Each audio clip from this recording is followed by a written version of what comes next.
Hi. Hello. Hi. Thank you so much for making time and joining us in our Little Queer Book Club.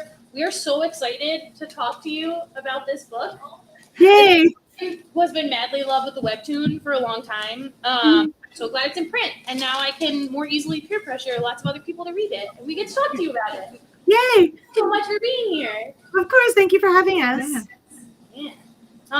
We would love to start by having each of you introduce yourselves and telling us a little bit more about you and your journeys into comics. Well, I'm Dea. I'm originally from Brazil, and I came to the U.S. to get a master's degree in comics, basically, which is where I met Em. And we've been working together since then, pretty much. The Princess and the Grilled Cheese Sandwich is like about her and created like because of her. And then Blades of Furry, it's like our baby. And I'm Emmy. I went with Dea to SCAD for College of Art and Design for sequential art. And so that's where I fell in love with comics. And ever since school there, we've been doing comics and all sorts of stuff like that. And yeah, I'm very happy that Blades of Furry is finally printed and I get to hold it in my hands. It's very exciting. So now this is what we do full time. It's really cool. That's awesome.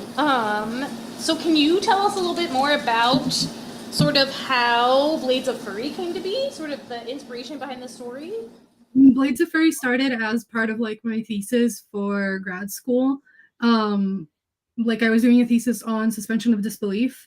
So like my whole point was to make a story that's like the elements of it are completely insane, but when you put them together and you present it to the audience like takes it on naturally. I usually like the first example I used was like Mario, because if you get the elements of Mario, it doesn't even make sense. The plumber with mushrooms and whatnot. But when you play it, it makes sense.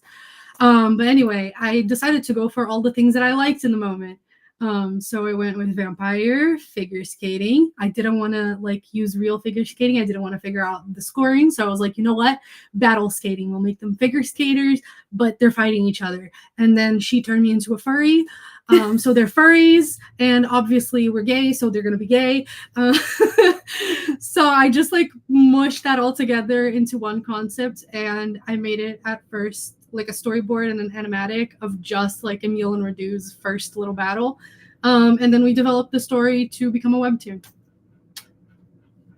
Amazing. And is it so the book is now in print, but the webtoon originally came out like 5 years ago? Yeah, it was in 2020, December 2020. So long ago. Is it odd going back and sort of revisiting the story this many years later, or is it sort of nice to see how things have progressed? It's really nice to see how it's progressed and how much we've both developed and grown artistically, and where it's gone from how it looked at the beginning to like now, because volume 1 is episodes 1 through 36. And so we've gotten, and online there's up to episode 85. So it's even developed further since then.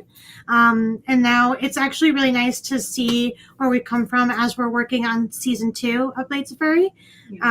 So it's been really cool to like revisit the beginning. A little bit shell shocking, because I went back and like redid the backgrounds for like the first 15 episodes when coming to print, because they were I was still learning the way the comic was going to look when we were first doing it.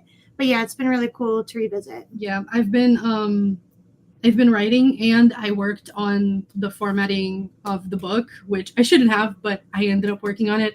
And that was really cool because I got to be like up close and personal with the story. So I was like rereading scenes and I was like, oh my God, like we kind of did that. That is actually really funny. You know what I mean? So that was pretty cool.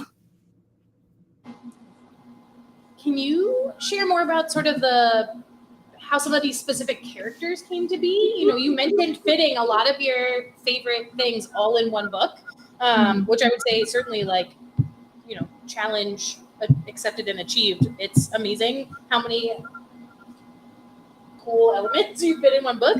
But like, how did you decide what animals to make?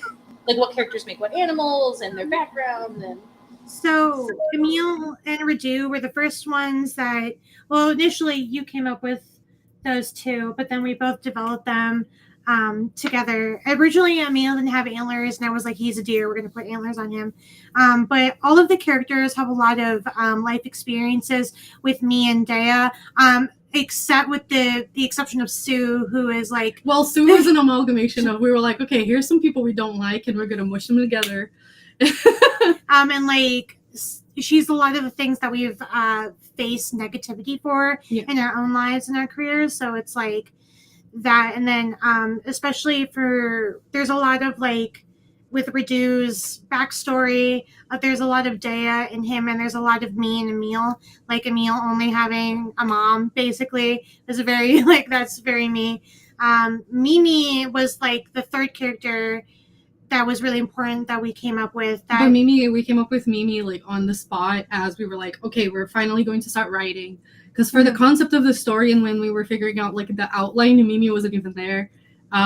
We had like the coaches, the main skaters, the brother, and the antagonist, and that was it. And then Mimi's decision we decided to make Mimi non-binary because we're both non-binary, and so introducing a character with some of the struggles we've also faced, but it's also been like really healing for my own journey, and I know also Dea's, and then also having Hana, who's like really understanding of Mimi and everything that Mimi goes through, and like all the characters being like, for us, like all the characters being some level of queer was really important.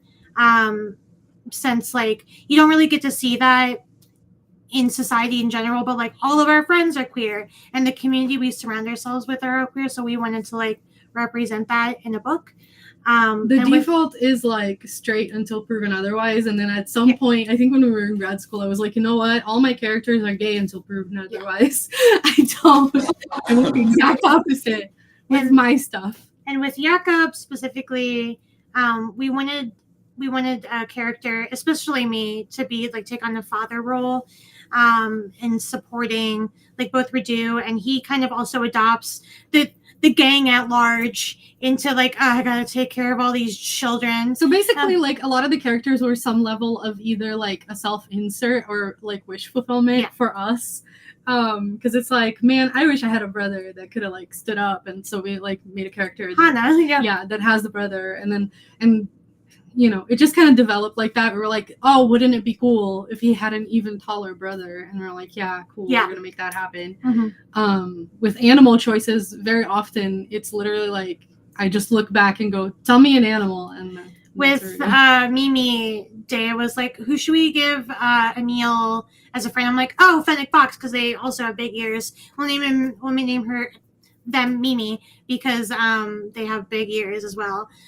And then with Hana, you were like, let's do Red Fox. Yeah, different kind of fox. And I was like, no, let's do Bat-eared Fox because like, they also have crazy big ears. Oh, and they're so cool in bats. Yeah. So one of the questions before we were talking to you, we go around and introduce ourselves, and we always do like an icebreaker question. Yeah. And the icebreaker question was, what is the hottest anthropomorphic like animated character from like TV or whatever, stuff like that. And it was sort of inspired by that first line that was written by both of you, dedicated to everyone who said, I'm not a furry, but ...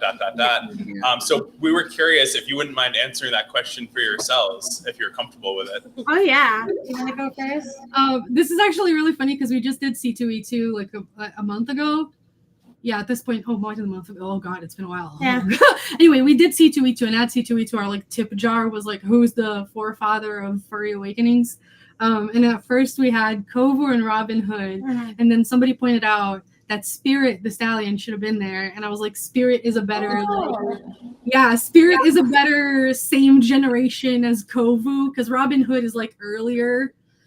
So I propose all three of those. I think my furry awakening was definitely Kovu, but I'm trying to think who my current like all-time favorite anthropomorphic character is.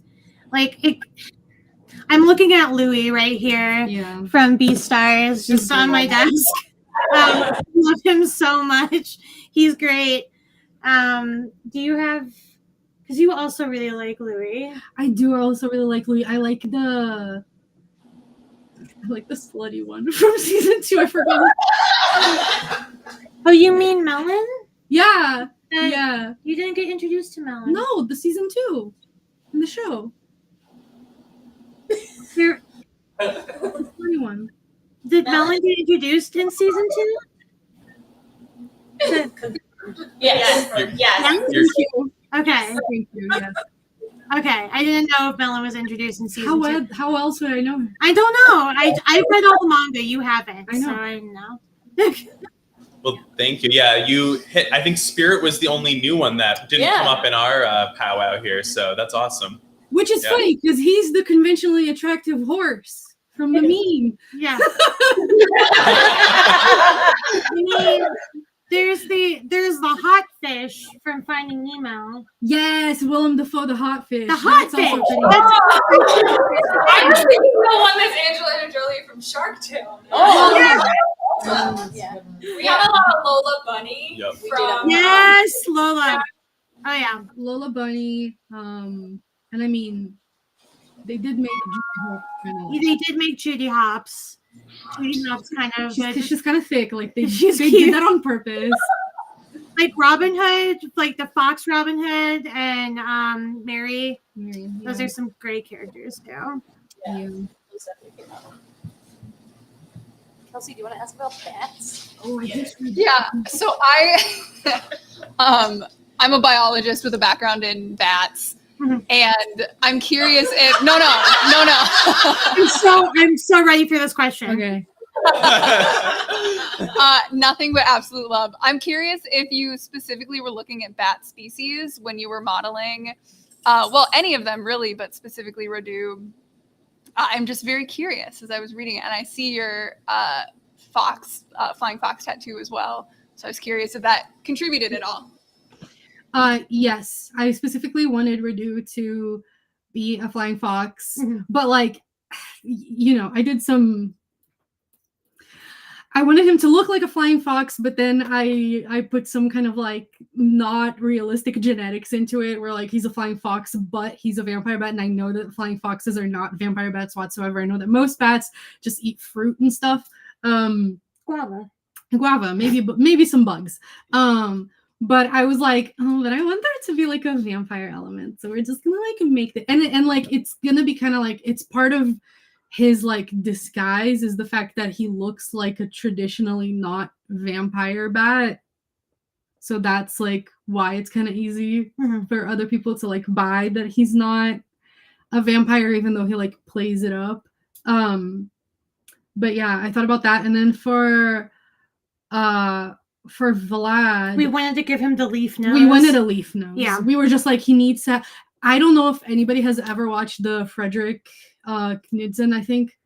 Or no, the true facts about the bat video. Z Frank. Z Frank, sorry, Yeah. yes, Z Frank. The Z Frank video about true facts about the bat.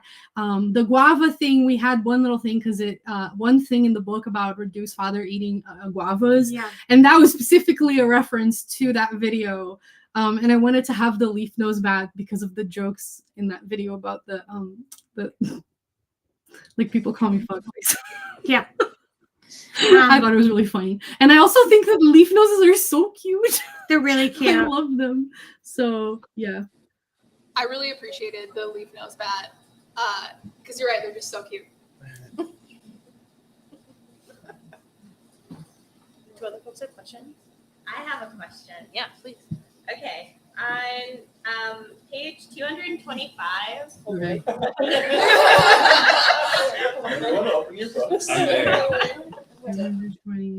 I'm there. I'm there. I got it. Got it. Okay. Is this a Yuri on Ice reference? Yes. Yes. Yes. Yes. For sure. I was like, oh, Sierra. Yeah, it's the Yuri on Ice. It's either going to be Shake Shack or Yuri on Ice, but it's both. Yes. Yeah. We actually had the working title Furry on Ice, but we were told that That would be might, legal trouble. Yeah, that might be legal trouble.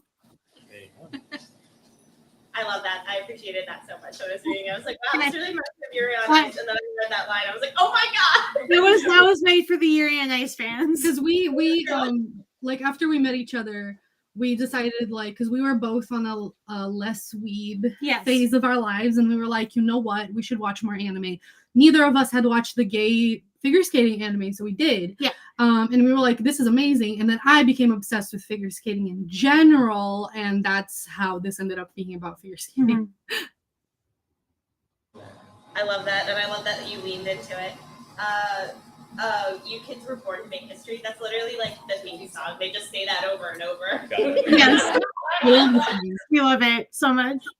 I had a question too. I just wanted to hear a little bit more about like you guys working together to create this and what that's like. If you guys have, one of you works more on one thing and then kind of hands it off to the other person. If you're working in parallel, or what that looks like for you. So we have a pretty even split of work. So Dea is the main writer, but we always do a back and forth.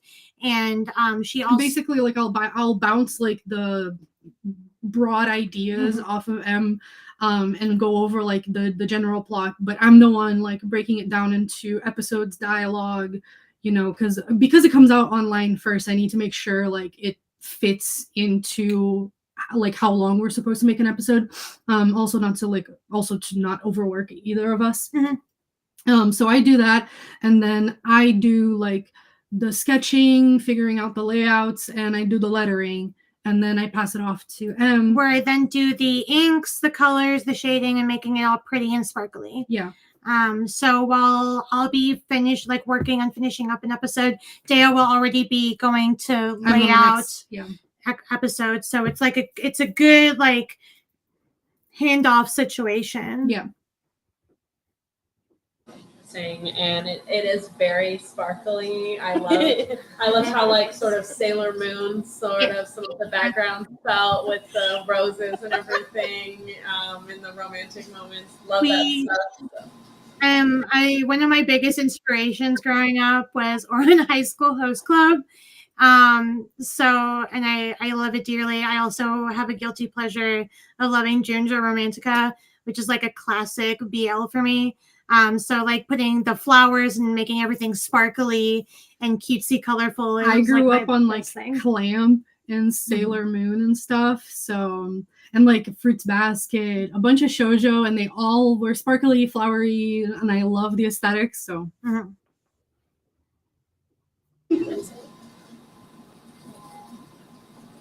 loved all the crop tops. Yeah, crop top supremacy. We want everyone wearing crop tops. Yeah. Showing the little tummies. Oh yeah. Yeah, crop tops and extremely deep V's. Yes. Both are excellent. Oh yeah. Those are always on purpose because I Yeah. like to show like if they have like their different chest colorings or like the tummy colorings. Oh yeah, those are really cute.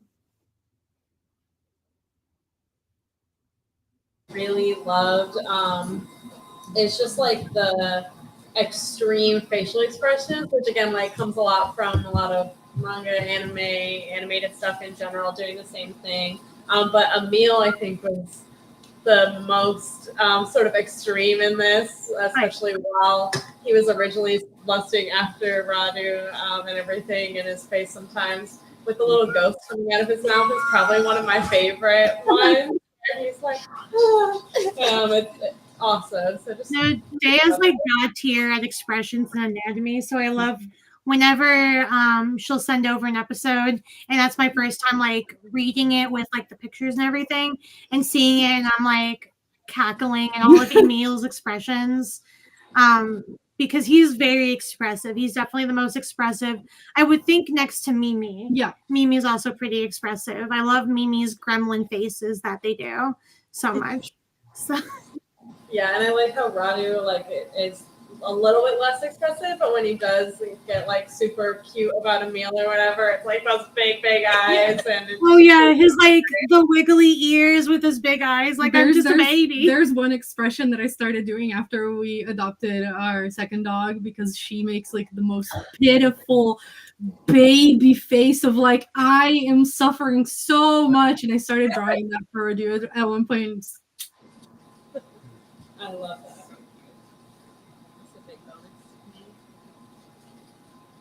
Can I ask who your favorite characters are? Either just because you have a soft spot for them, or favorite to write or draw. My favorite to draw is Emil. And I love them all. They're all so dear to me. But because of just everything, I think my favorite character is Jakob. I love dad characters. Like we engineered him, and Dea specifically like engineered him for me. And I love him so much. I wrote the biggest like dad moments with you in mind already. I'm Yeah. like, How am I gonna get Emily to have the dad feels? yeah. So definitely him, but Radu also will always have my heart because he's such a baby boy. I'm really big on Sal and Hana because like they were kind of unplanned characters that just showed up and took over part of the story, and it's because we drew Hana for the first time, and I was like, oh no, I need to write several more episodes where he's very important because I love him. Oops. I also think because right now season 2, Mimi and Vlad are going to be way more apparent in it. Yeah. I'm really excited for their journey. So I think I've been coming they're slowly coming because I love all my characters, but they're definitely becoming some of my favorites, knowing like the moments coming up with them. So that's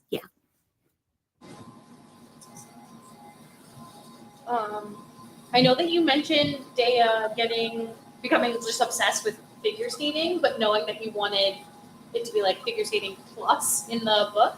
How did you decide on battle skating and sort of like keeping the rules straight in your head and on the page and all that good stuff? I have a whole document with like the rules that I decided were like canon. That was basically it. I don't remember like why I was like, oh, it has to be figure skating, but also it needs to be a battle. And then I decided I was looking through like different fight type sports. And I decided that judo would make the most sense because of like takedowns in judo. So I decided to kind of like incorporate that. But it's like that, I think I incorporated that and then like the name of the organization instead of it being entirely inspired by the ISU, which is the International Skating Union. I made it a federation, and judo is the one that has a federation. So I was basically like going through like the Wikipedia pages of these of these sports, trying to be like, all right, what can I do here and here? And I was like looking at, I literally have, which I don't think at any point in Blades of Furry we ever go through like what elements they need to complete, but I have it on a document, like these are the elements that they need to complete, otherwise they'll get a deduction. The only thing that I absolutely refuse to do is math. I'm not gonna actually do the points. Never. It's always gonna be, I'm gonna make it up. I'm not gonna do the points. No. Yeah, like whose line is it anyway? Yeah. Like I math is behind me. Valid. Do other folks have questions? I just like that at the end of this you have the little vignette of Hana and Sal and like how they first met and stuff. That was really fun. Oh yeah, because there's going to be a part 2 to that in volume 2 coming out that I am finishing up still right now. Yeah.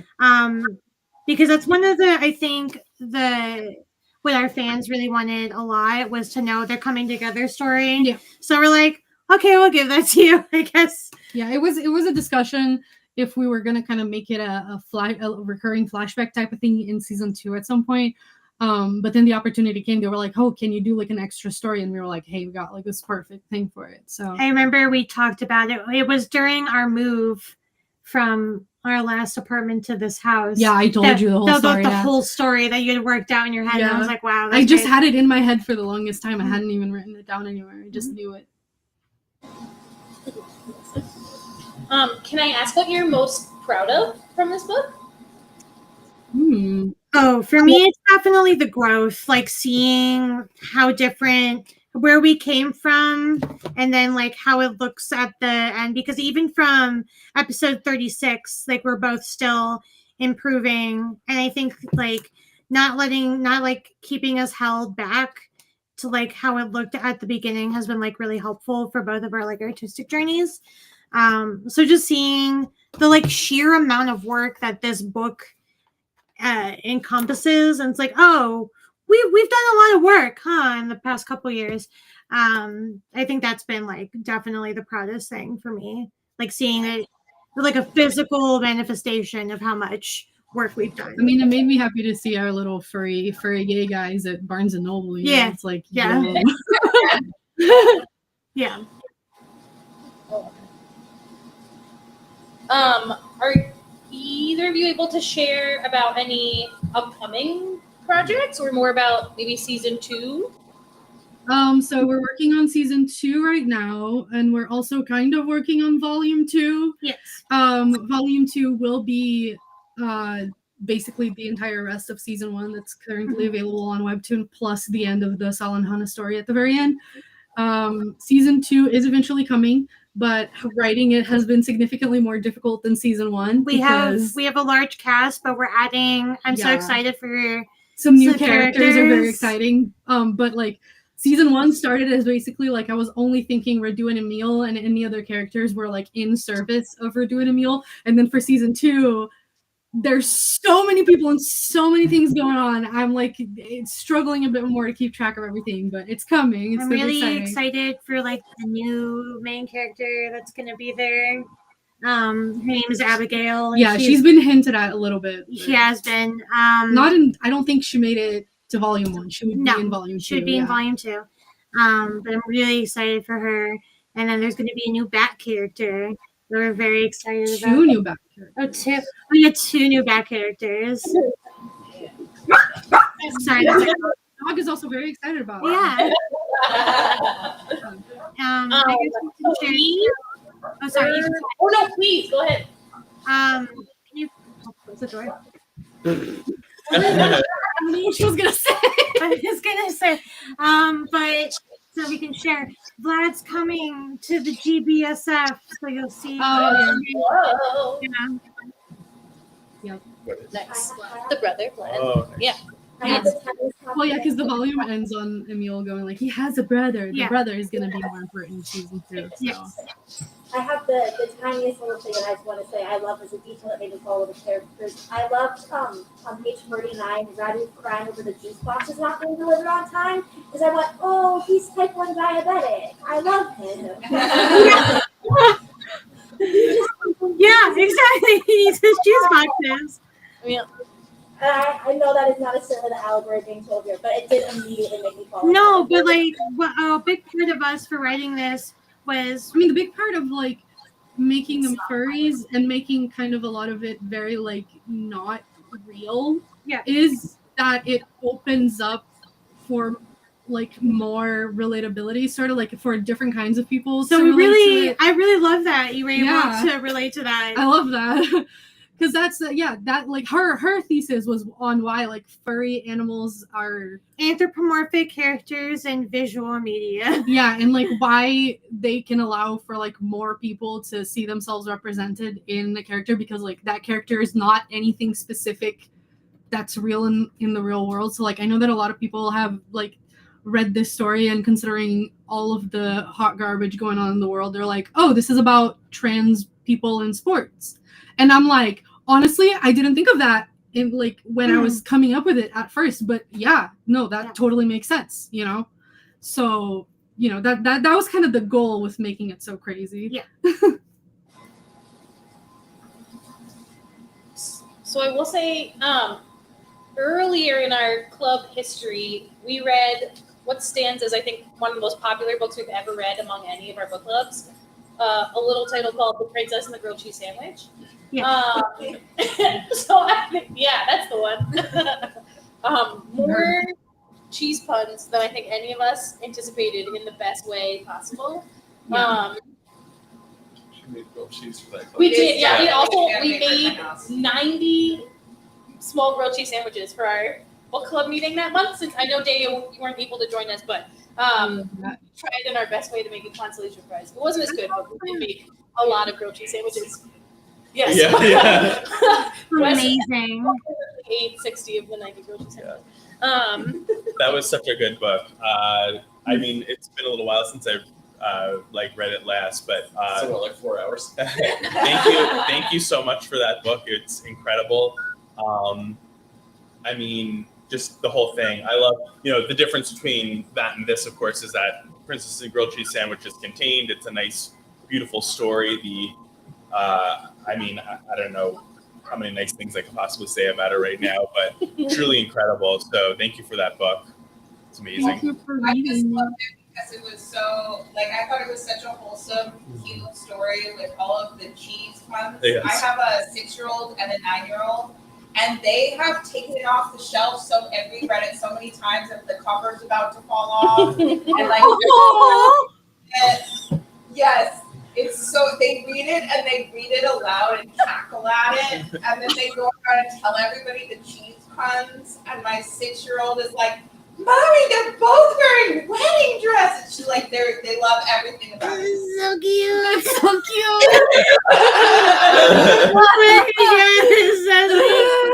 cute. Thank you for sharing that. That is so stinking cute. Yeah. I don't know if you knew that it was in the state of Maryland, the school librarians nominate books. So Yes, I it do actually know. won for graphic novels for high schools. Which Yes, is awesome. I am aware. I sent a video to thank the Maryland. I forget the name of the Yeah, the yeah. Black Eyed Susan Award. Association of School Librarians, Black Eyed Susan. Yeah. They said they were gonna send something in the mail. I'm excited. Yeah, it was certainly I'm a public school teacher, very popular, and it's really good to see a book that probably wasn't there when I was a kid, at least, and for many of us probably. So I've had a lot of students just for the cheese puns read it. Not even some kids are like, do you have a book that has some queer characters? Other kids, I'm like, this is about cheese, you'll love it. That was another. Exactly. Oh, sorry, go ahead. Oh, no, go ahead. Book 2 where the side characters really stood out too. I mean, it was a really strong main couple and the romance was wonderful, but some of the side characters were absolutely excellent. It added depth in a story that didn't even need the depth. It was already going to be good, but it added a lot of richness to it, which makes it stand out. So that was amazing. So thank you for that. The side characters were actually based Off of on our friends. off of our really close friends, so Yeah. they would be so happy to hear that. Yeah. That makes sense because each one had such a strong. Yeah. Yeah. They were so well developed. Yeah. Yeah. You don't expect that from a romance, like a rom-com kind of like that. Not always. There are sometimes where you do, right, where you get spin-offs of those characters, but when the focus was just on the two of them and you didn't need any more, it's but then you got them and they really added so much to it. It was great. That's sweet. Thank you. Yeah, it still to this day is certainly a shop favorite and a bestseller. And yeah, we do regular ish polls of our book clubs, and it continues to be the most picked among our book clubs. So it is. Can I ask if either of you have been reading any comics or graphic novels lately that you've been enjoying? Yes. What was the last I read? Oh, I was reading the God, the title is so long. It's a manga. It's the green lesbian manga. If you know, you know. It's green. It's The girl, the boy Into into was not really a boy. boy. It's something like that. I was reading that. I just read. Sorry. Eat Nagabe. This is really good. Oh, Nagabe. Yeah. I love Nagabe. This is really good. We love a romance where they want to eat each other. Also, king of hot anthropomorphized animals as well. Nagabe's Yes. stuff is, Mhm. yeah. It Also, definitely reminded me of Beastars. yeah. The Girl from the Other Side is one that Oh I yeah. recently finished, Nagabe and is then great. also all Beastars. I collect the comic. I love it. I've read all the way to the end. I think it's fantastic. So that's a big one for me. Yeah, there was another that I bought it from Amazon. I haven't read, right? Yeah, this is what I could think about. Yes. Much. Yeah, all excellent choices. Does anybody else have any questions for Daya or Em before I slide into that? Okay. You certainly do not have to, but do you have any questions for us? What's your next book you're reading? Well, That's That's a great question. So we are. I didn't like bring it. Hold on. Thanks. Is it still on the? Which one? The one for next month. Theoretically. They usually don't tell us this till the end. Yeah. Oh, okay. We're just jumping All ahead right. a little bit. Yeah, I don't know where I'm. So next month we're reading Low Orbit. Oh, I'll add that to my things to read. okay. Yeah, it's by. So I think this is their debut. It's a fabulous trans cartoonist. It's a coming of age about a Malaysian teen who sort of discovers a sci-fi book and like self-inserts as a way to explore their gender identity and also what's going on in their family dynamics. Oh, dope. But yeah, this just came out. It's from Top Shelf from IDW. Okay.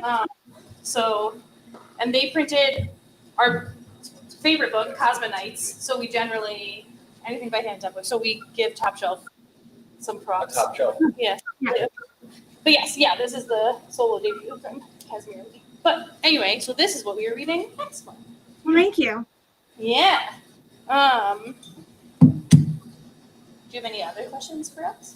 No, I think that's Yeah, it because we do have to get get going. But No worries. Thank you so much Thank for being you. here. thank you. Bye. Thank you for enjoying our weird book. Thank you.